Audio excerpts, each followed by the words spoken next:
Hi friends, welcome to our channel. This is Orithro from Akhi Educare.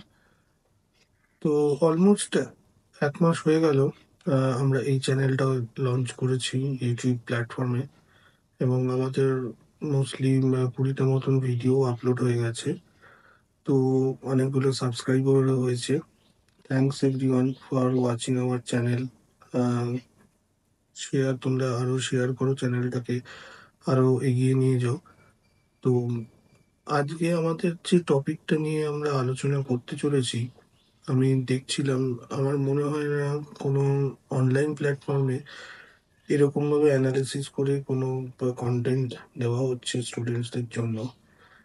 তো আজকে আমাদের যে টপিকটা সেটা হলো, আমরা একটা অ্যানালিসিস করলাম যে কোন এক্সামের পরে কোন এক্সামটা দেওয়া যেতে পারে এন্ট্রান্স গুলো, বিশেষ করে যারা ইঞ্জিনিয়ারিং পড়ছো।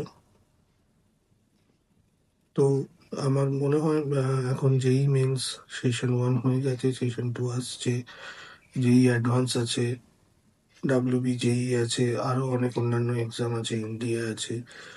তো আমরা একটা অ্যানালিসিস করলাম যে আহ, কোন র্যাঙ্কে পরে বা কোন পার্সেন্টাইলের পরে থাকলে কাদের কোন অপশনগুলো এক্সপ্লোর করা যেতে পারে। তো পুরো ভিডিওটা দেখতে থাকো এবং অবশ্যই ভিডিওটা সবার সাথে শেয়ার করো, ভিডিওটাকে লাইক করো। তোমাদের কোনো কমেন্ট থাকলে কমেন্ট বক্সে আমাদের লিখে জানাও। তো দেখতে থাকো পুরো ভিডিওটা। এই স্লাইডে তোমরা দেখতে পাচ্ছ আমি প্রত্যেকটা মোটামুটি যে মেন এক্সামগুলো আছে, জয়েন্ট এন্ট্রান্স আর ইঞ্জিনিয়ারিং এন্ট্রান্স এক্সাম, সবকটারই মোটামুটি একটা registration date, exam date, result date এবং কাউন্সেলিং ডেট, যে ইনফরমেশনগুলো আপাতত অ্যাভেলেবেল আছে আমি সবকটা দিয়েছি। জয়েন্ট এন্ট্রান্স মেন সেশন 1 হয়ে গেছে, 9 ফেব্রুয়ারি রেজাল্টও বেরিয়ে গেছে। সেশন 2 আছে এপ্রিলে, 4 এপ্রিল টু 15 এপ্রিলের মধ্যে। যেই অ্যাডভান্স আছে 26 মে। এনডিএর সেশন 1 21 এপ্রিল, আর সেশন 2 1 সেপ্টেম্বর। আমাদের ওয়েস্ট বেঙ্গল জয়েন্ট এন্ট্রান্স আছে 28 এপ্রিল। আর বাকিগুলো আমি আগের ভিডিওতে অলরেডি বলেছি, বাট বাকিগুলো দিয়ে রেখেছি। তবে একটা আমরা কম্পারেটিভ অ্যানালিসিস করব আজকে, যে কি হলে কার কোন পরীক্ষাটা দেওয়া উচিত। তো দেখতে থাকো ভিডিওটা, পুরো ভিডিওটা। তবে এইটুকুনি তোমরা শিওর থাকো, এইরকম ভিডিও আহ, এখনো পর্যন্ত আমি কখনো দেখিনি ইউটিউবে কেউ করেছে। এখানে আরেকটা জিনিস বলে রাখি, সেশন 2টা অনেকেই যারা সেশন 1-এ অ্যাপিয়ার হয়েছে তারা দেয়, মানে যখন দেখে যে আর একটু ভালো করার সুযোগ রয়েছে সেশন 2-তে। তবে একটা জিনিস আমি দেখছিলাম, সিবিএসসিতে যাদের কম্পিউটার সায়েন্স, কম্পিউটার অ্যাপ্লিকেশন আছে, তাদের এক্সামটা মোস্ট প্রবাবলি 2 এপ্রিল। সুতরাং তাদের কিন্তু খুব একটা সময় থাকছে না যে আরেকটু জাস্ট ব্রাশ আপ করে নেওয়ার বিফোর দ্য সেকেন্ড সেশন, যেহেতু পরীক্ষাটা 4 এপ্রিল থেকে 15 এপ্রিলের মধ্যে। তো তারা যদি দিতে চাও তাহলে এক্সাম ডেট সিলেকশনটা একটু পরের দিকে রেখো। এই স্লাইডে আমরা কনসেন্ট্রেট করব যে 3টে প্রথম রো হাইলাইট করা আছে সেই 3টে রো এর উপর। যেই মেন সেশন 1, যেই মেন সেশন 2, যেই অ্যাডভান্স।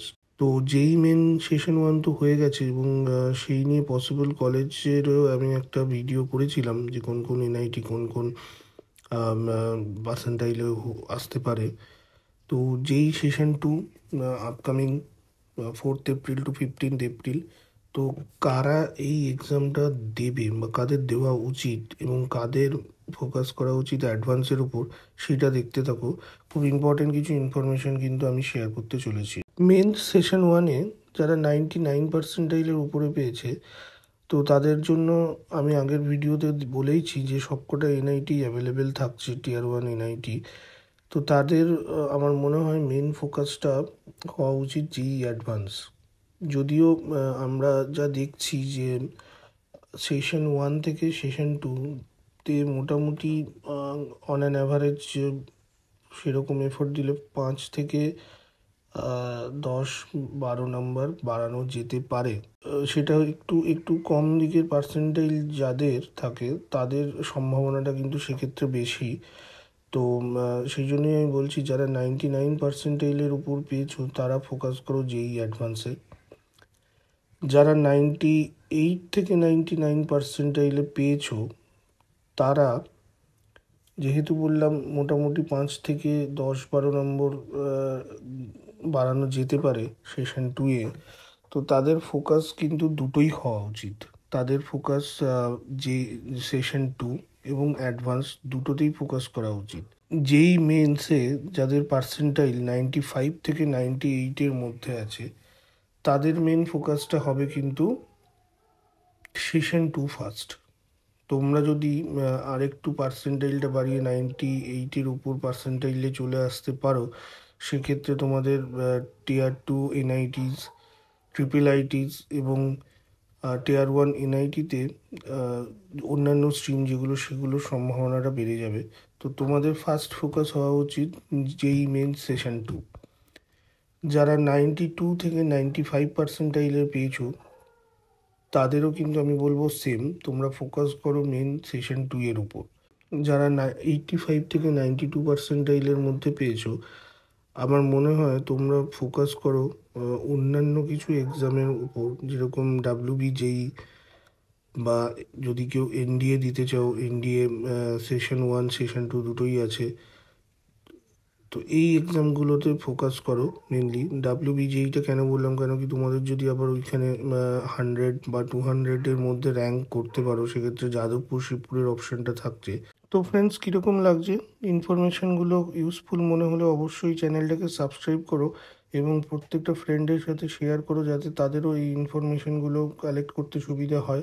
যারা যেই মেন্সে 85 পার্সেন্টাইল এর নিচেও পেয়েছো তাদের আমি বলবো তোমরা গো ফর WBJEE অর অন্যান্য যে এক্সামগুলো আছে, যেরকম SRM যেই আছে, কিট আছে, বিটস্যাট আছে, কমেট কে আছে। তো এই এক্সামগুলোর উপর তোমরা দেখতে পারো, কারণ কি এগুলোর অনেকগুলো ফেজ আছে, তো সবগুলোর ফর্ম ফিল আপও এখনও হয়নি। তো রেজিস্ট্রেশন অনেকগুলোরই এখন ওপেন আছে। তো আমার মনে হয় তোমরা এই এক্সামগুলোতে ফোকাস করতে পারো।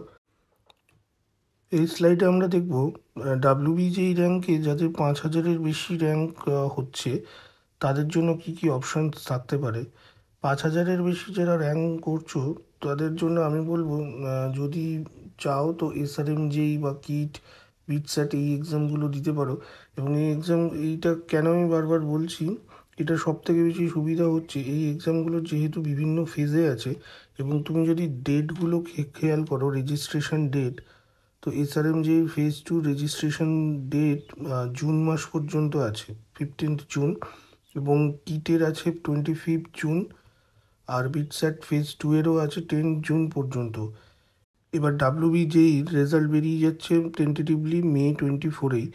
তাহলে তোমরা মানে রেজাল্ট দেখেও এই এক্সামগুলোতে অ্যাপ্লাই করতে পারো, রেজিস্ট্রেশন করতে পারো। আমি সেটাই বলতে চাইছি যে এইরকমভাবে মানে আমাদের ব্যাপারটাকে প্ল্যান করতে হবে, যে এখানে হলো না তাহলে নেক্সট অপশান কী হতে পারে, ওটাই হলো না তাহলে অন্য কী এক্সাম আছে। মানে আমি যেটা বলতে চাইছি, একটা বছর ড্রপ করে যাওয়াটাকে আমি পার্সোনালি সমর্থন করি না। কেন কি অনেকেই হয়তো এক বছর ড্রপ দিয়ে এই বছর আবার দিচ্ছ, প্লাস এই বছর যারা ফ্রেশও আছো, যারা এই বছর হায়ার সেকেন্ডারি বা 12 দিচ্ছ, ড্রপ করাটা একটা ইয়ার আমি পার্সোনালি পছন্দ করি না। কেন, অনেক ক্ষেত্রে আমি দেখেছি পরবর্তীকালে অনেক অর্গানাইজেশনে ইন্টারভিউ দেওয়ার আগে তোমার ওইটা দেখা হয় যে তোমার কেরিয়ার ব্রেক বা এরকম তোমার কোনো ড্রপ ইয়ার আছে কি না। তো আমার মনে হয় সেইটার জন্য আমি বলছি যে সেই রকম ডেডিকেশান যদি না থাকে, নিজে সেটা অ্যানালাইজ করো, সেরকম যদি ডেডিকেশান না থাকে তাহলে আমি বলবো ড্রপ না করে যে অপশানসগুলো পাচ্ছ সেগুলোকে এক্সপ্লোর করে কোথাও একটা ভর্তি হয়ে যাওয়া। কারণ দেখো, অ্যাভারেজ স্যালারি প্যাকেজ বা হায়েস্ট স্যালারি প্যাকেজ অনেক কলেজেরই ভালো ভালো আছে, এরকম কোনো ব্যাপার নেই যে IITs বা NITs এই বেস্ট স্যালারি প্যাকেজ পাওয়া যায়, অন্যান্য কলেজেও আছে। তো তোমার মধ্যে যদি এবিলিটি থাকে, তুমি অন্যান্য কলেজ থেকেও একটা ভালো স্যালারি প্যাকেজের জব পেতে পারো। after completion of your graduations. তো সেটাই আমি বারবার বলছি যে ড্রপ না করে কি কি পসিবল ওয়ে আউটগুলো আছে সেটাই আজকে আমি তোমাদের সাথে শেয়ার করলাম। আমি যে ডেটাটা প্রিপেয়ার করেছি, তো এটার একটা কপি আমি, একটা লিঙ্ক আমি শেয়ার করে দিচ্ছি তোমাদের ডেসক্রিপশন বক্সে এবং কমেন্ট বক্সে। তো তোমরা এটা একটা ডাউনলোড করে প্রিন্ট আউট করে নিতে পারো এবং যেরকম বললাম সেরকম হিসেবে প্ল্যান করে নিতে পারো যে কোন এক্সামটা কি হলে অন্য কোন অপশানটা তুমি এক্সপ্লোর করবে। তো আমার মনে হয় এটা তোমাদের সবাইকে হেল্প করবে। তো ফ্রেন্ডস, কেমন লাগলো আজকের ভিডিওটা? তো আজকের ভিডিওটা মেনলি আমি করেছিলাম যারা ইঞ্জিনিয়ারিং নিয়ে পড়তে চাও তাদের জন্য। বাট খুব তাড়াতাড়ি বাকি যে স্ট্রিমগুলো আছে, যেমন নিট নিটের পরে নিট না হলে কি হতে পারে, বা অন্যান্য আদার্স গ্র্যাজুয়েশনস অপশনস কি আছে, তারপর বিবিএ, বিসিএ, নার্সিং, সব কিছু নিয়ে আমাদের ভিডিওগুলো আসছে। তো যারা আমার এই চ্যানেলটা রেগুলার বেসিসে দেখো, তারা জানো যে আমি অন্যান্য সেগমেন্ট নিয়েও ভিডিও করি, যেমন সোশ্যাল অ্যাওয়ারনেস নিয়ে করি, বিজনেস রিলেটেড জিনিস নিয়েও করি। তো এখন আমার মনে হয়েছে যেহেতু এই সময়টা এই এক্সামগুলো পরপর থাকে, শুধু এক্সামের উপরই ফোকাস করা, কিন্তু মার্চ মাস থেকে আমাদের অন্যান্য যে সেগমেন্টগুলো আছে তার ভিডিও আমি আবার আপলোড করতে থাকবো। তো দেখতে থাকো আখি এডুকেয়ার এবং সাবস্ক্রাইব করো, লাইক করো, কমেন্ট করো। আর আরেকটা কথা লাস্টলি আমি বলছি যে কাউন্সেলিং শুরু হয়ে যাবে মোটামুটি মে জুন এরকম সময় থেকে। তো আমরা কাউন্সিলিং এর সাপোর্টের জন্য একটা সেগমেন্ট রাখবো এবং খুব তাড়াতাড়ি আমাদের হোয়াটসঅ্যাপ নাম্বার নিয়েও আমরা আসছি, যাতে আরো বেশি আমরা ক্লোজ কন্ট্যাক্টে থাকতে পারি, আমরা হেল্প করতে পারি তোমাদের বিভিন্ন কোয়ারিজ গুলো নিয়ে। তো দেখতে থাকো আখি এডুকেয়ার। আজকে এই পর্যন্ত। Thank you and stay tune.